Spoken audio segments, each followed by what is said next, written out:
asili zetu, kutoka kwenye vifungo vya ukoo, kutoka kwenye laana za ukoo. Hatuitwi tena watumwa sasa, bali tunaitwa watoto wa Bwana, na tunaitwa watoto wa Bwana kwa damu yake ya thamani, na tunaitwa watoto wa Bwana kwa kifo chake cha msalaba. Hapo hakuna mgogo tena, wala hakuna Mnyakyusa tena. Hapo hakuna ukabila, wala hakuna utumwa tena. Sasa ni marafiki wa Baba, sasa ni marafiki wa Yesu Kristo kwa damu yake ya thamani. Hiyo ndio imetuweka huru. Unapoenda kwake hauhitaji kuwa na chochote, unahitaji kuwa na imani ya kumwamini Yesu. Yesu ni tofauti na wakuu wote wa dini. Wakuu wa dini wengine walikufa wakabaki makaburini. Ukipita saizi makaburi yao yapo na yamefukiwa vile vile, lakini mwanaume Yesu alikufa, siku ya tatu kafufuka, hajabaki kaburini. Yesu hakubaki kaburini. Na maana yake ni nini?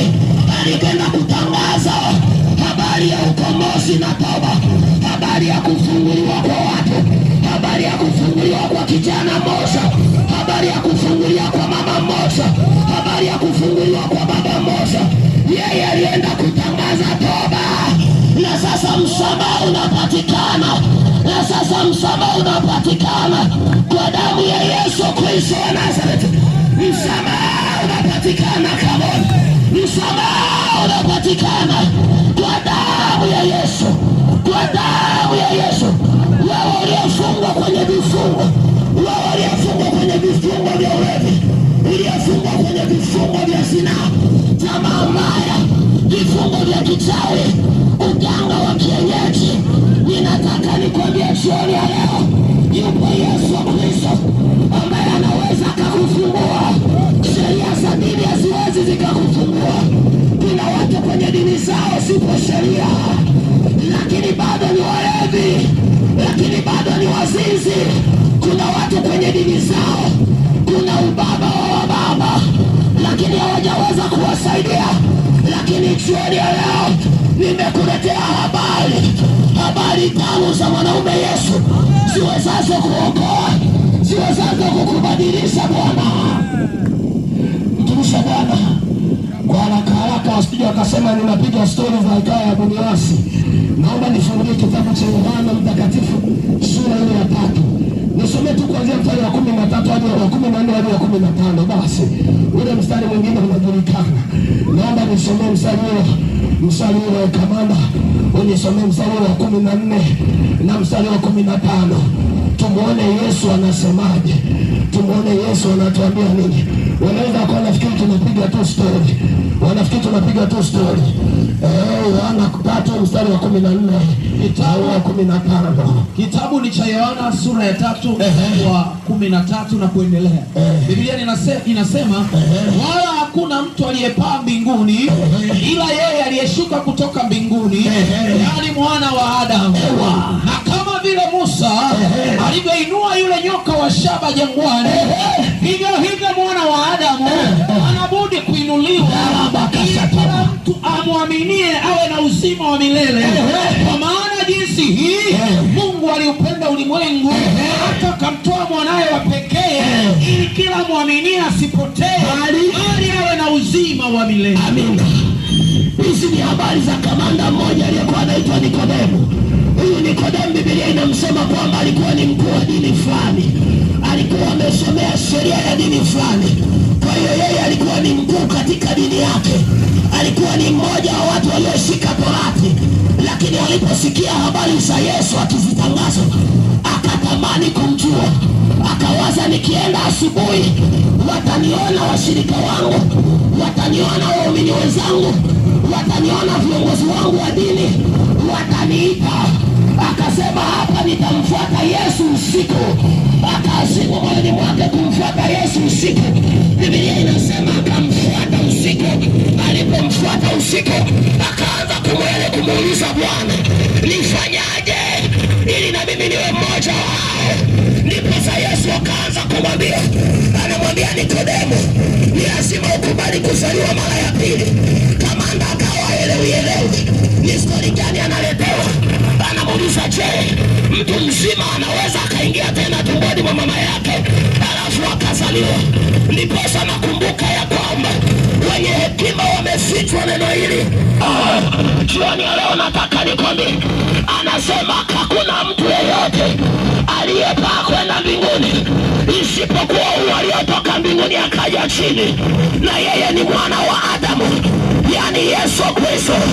Alafu anasema kama jinsi ambavyo yule Musa alimuinua nyoka wa shaba jangwani ili kila atakayemtazama apate kupona tena, awe na uzima tena, hivyo ndivyo ambavyo mwana wa Adamu anapaswa kuinuliwa msalabani ili kila atakayemwamini, atakayemtazama, si kupona tu bali kuokolewa, bali kuwa na uzima wa milele.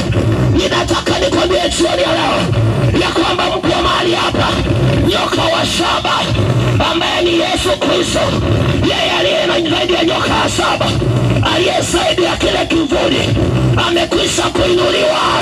Kila atakayemtazama jioni ya leo yuko tayari kuokoka. Sitaki kukuambia kwamba ukiokoka utapokea mali, utapokea utajiri. Hapana, hata ambao hawajaokoka wapo kwa Yesu, wana miungu yao inawapa mali, wana miungu yao inawapa utajiri. Lakini utakachokipata kijana baada ya kuokoka, baada ya kumpokea Yesu, ninataka nikwambie ni zaidi ya hicho. Upo uzima wa milele. Come on. Natamani nikwambie jioni ya leo habari hizi nzuri za Yesu, habari hizi nzuri za nyoka wa shaba, yeye aliyekufa, yeye aliyeangikwa, siku ya tatu akafufuka. Ndiye huyo anayeponya jioni ya leo, ndiye huyo ambaye aliangikwa msalabani kwa ajili yako binti, aliangikwa msalabani kwa ajili yako kijana mwenzangu, aliangikwa msalabani kwa ajili yako mama yangu. Kuangikwa kwake kuna maana ya kwamba ameutangaza mwaka wa Bwana, ametangaza mwaka wa kufunguliwa. Hatui tena mateka, hatui tena mateka wa dhambi, hatui tena mateka wa nguvu za giza, hatui tena mateka wa nguvu za kichawi, hatuteseki tena, hatufungwi tena. Tunaitwa wana wa Bwana, tunaitwa watoto wa Mungu kwa ile damu ya Yesu. Nisaidie kusema amina, kusema amina. Ngoja nikwambie, watu wameng'ang'ania dini, watu wameshika dini, lakini leo nataka nikwambie nini maana ya dini. Dini maana yake ni njia. Sikiliza nikwambie, hakuna njia nyingine isipokuwa njia ya Yesu Kristo. Kwa tafsiri nyingine, hakuna dini yoyote inayoweza ikamuokoa mwanadamu isipokuwa dini ambayo inaitwa Yesu Kristo. Yesu Kristo ni njia ya kweli na uzima. Ngoja nikwambie jioni ya leo, Yesu Kristo ni njia ya kweli na uzima. Yesu Kristo ni njia ya kweli na uzima. Hakuna njia yoyote itakayokupeleka uzimani isipokuwa njia inayoitwa Yesu Kristo wa Nazareti, isipokuwa njia iliyoangikwa msalabani, isipokuwa njia iliyoangikwa kama nyoka wa shaba. Jioni ya leo nataka nitoe wito kwako, mtumishi wa Bwana, ipokee njia. Ewe kijana mwenzangu, ewe binti unayenisikiliza, hapo hapo ulipo, inawezekana kabisa, inawezekana. Nakwambia using'ang'anie dini ulionayo.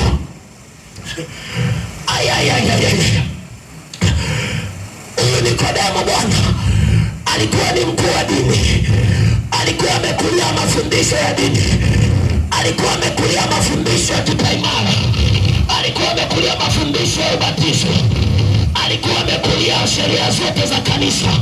Inawezekana na Holy Communion alikuwa anashiriki, lakini lilipofika swala la kutamani kumjua Bwana, akawaza inawezekana wakuu wangu wa dini wataniona, Inawezekana viongozi wangu wataniona nikijiangalia sina njia ya kweli, nikijiangalia sina wokovu wa kweli, lakini mbona dini yangu ni kikwazo? Mbona viongozi wangu hawataniruhusu? Akasema hapa hakuna namna, lazima nimwendee huyu Yesu usiku, lazima nimwendee jioni. Akafungasha virago vyake mida ya usiku ambapo watu hawamuoni, akaenda kuzijua habari za Yesu. Alafu Yesu anamwambia, kwangu mimi hakuna haja ya sheria, kwangu mimi hakuna haja ya sheria, hakuna haja ya sadaka ya kujimarisha, hakuna haja ya kununua mafuta ya upako, hakuna haja ya kununua leso. Kwangu mimi jambo ni moja tu, ukishamwamini Yesu, ukamwamini Yesu, hautapotea tena. Ukishamwamini Yesu, hautaumwa tena, hautakuwa mgonjwa tena,